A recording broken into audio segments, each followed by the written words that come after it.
always easier if you can the province-wide, because then you affect everyone with the same level of ambition. So we're going to continue to be there with open arms to be a partner to any province that does want to step up.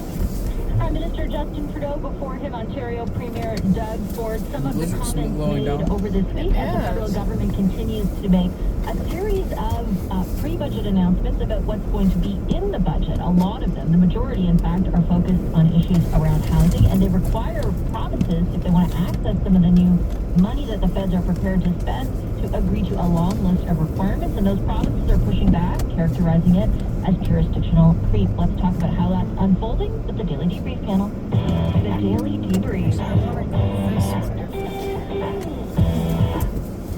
With me this afternoon, Laura Stone is a Queen's Park reporter with the Globe and Mail. Rob Benzie is Queen's Park bureau chief for the Toronto Star, and Michael Couture is a senior political correspondent with CTV News. Hi, everybody.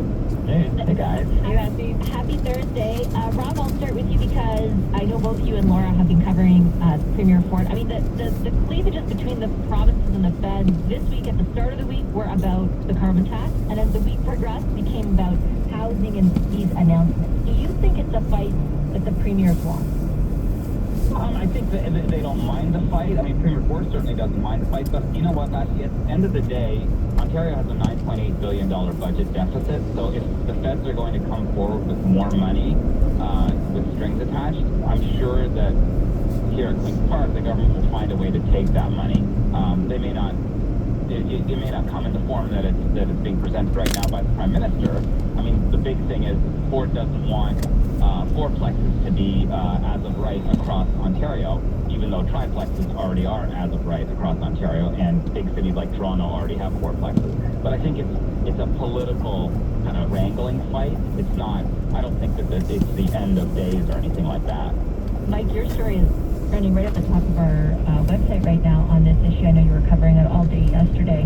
What's your sense from speaking to people about the degree to which both sides are okay with the politics of that fight? Yeah, I think on one side you have the federal government that is more than happy to say, look, we're going to put this money out there, and if the provinces don't want to take it, well then later on we can remind any voter in that province that, hey, we came and we stepped up and your provincial leader decided that they didn't want it. I mean, interesting that already right out of the gate you had not only this fight with Doug Ford, but Alberta as well. You had Jason Nixon, Alberta's Minister of Seniors, Community and Social Services, saying, look, this is significant overreach.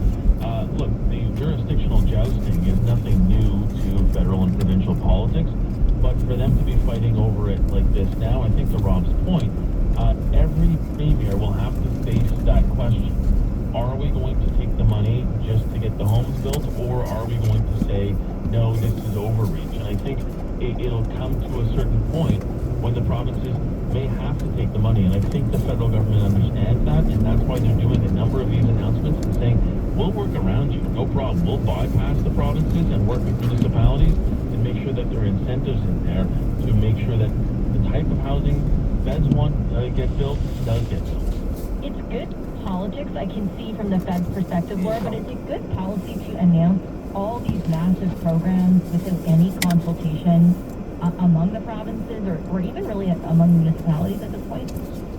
I'm not sure that the federal government really cares, to be quite honest. I think they're in a battle of public opinion right now, and they don't mind friction with premiers in order to get that message across. They're getting absolutely battered on housing and affordability. They are getting destroyed by the Conservatives on this issue, and they have been for a long time, and so they're fighting for their lives, and they're trying to reach those voters in major urban and suburban areas, particularly in Ontario and British Columbia. And in British Columbia, this has been very well received, and many of these measures have been modeled after BC's own policies, so that province seemingly is very happy. But I think, maybe it's not the traditional way of doing things, and maybe there'll be some kind of expert saying, well, this really surpasses convention, and this is not normal how we do it. But do they really care? And I mean, there's someone like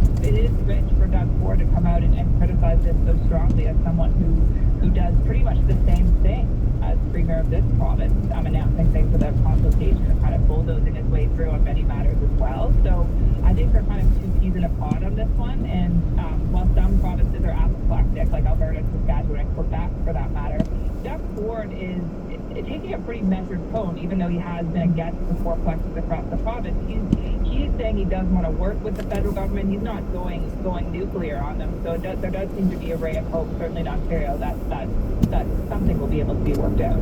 On the strategy, sort of from a public relations perspective that Laura's referencing, Rob, that the government is pursuing right now, basically announcing the entire budget, to change the narrative or the channel or get people sort of interested in what they're proposing. Do you think it's working? I don't know if it's working, actually, because we haven't seen any public polling on it yet, but I'm sure they're doing their own polling, so they must be seeing something. I mean, I think a Gainsburger a day and treating the April 16th budget like it's a kind of election day is not a bad strategy. They're treating this like a campaign, and then so you give out your Gainsburger each day, and then you hope that you get some traction. We had the Prime Minister was here in Toronto yesterday with Olivia Chow, the mayor, talking about billions in money, re-announcing some money, frankly. But you know, it's like the old adage: they don't play hit records once, right? So they'll re-announce things over and over again if they can. Mike, what do you think? Yeah, I agree with that. I think that, you know, for them to say there is this vacuum right now in the parliamentary calendar where otherwise on this 2-week, for lack of a better term, break, I know it's constituency week, but there would be this vacuum of news, and to say, why not just get out ahead of this and really announce as much as we can to build up that, can I say momentum for a federal budget? I mean, I guess if we all enjoy politics, it's momentum. But yeah, I mean, we are facing the prospect of going into this budget lockup as a reporter and really sort of just copy-pasting what we've seen for the last 2 weeks with maybe the numbers and the deficit.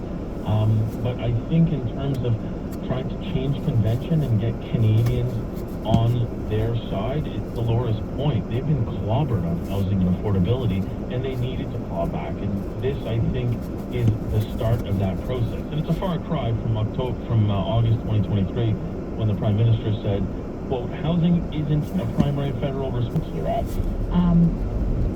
But, like, you know, people are just so over it that they might not tune in. Like, I don't know. Yeah, and I don't think we know yet, and I think, you know, people want immediate change, and will this lead to immediate change? It might be something that helps the housing market in 3, 5 to 10 years, but Liberals don't have a lot of time, and I think that's why you see the criticism of the Conservative Party really outlining the situation, the housing situation as it is today, and how it's changed since the Trudeau government has come to power.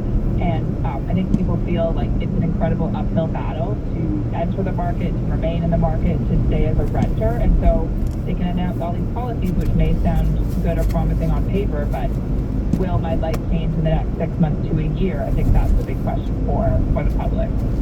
Yep, and it's hard to do that if you're trying to increase supply at this juncture. Maybe if they had done it years ago, but now it's I think the housing minister actually conceded in the interview with us a few days ago the better part of a decade before restoring affordability.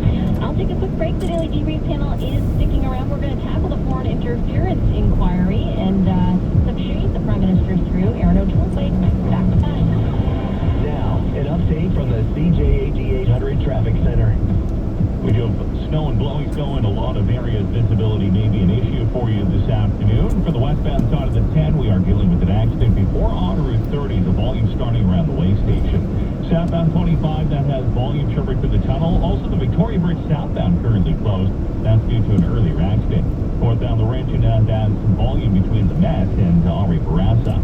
There are days when the traffic is ridiculous, but at Canad Hardware stores, the prices are ridiculous every day. Visit canad.ca.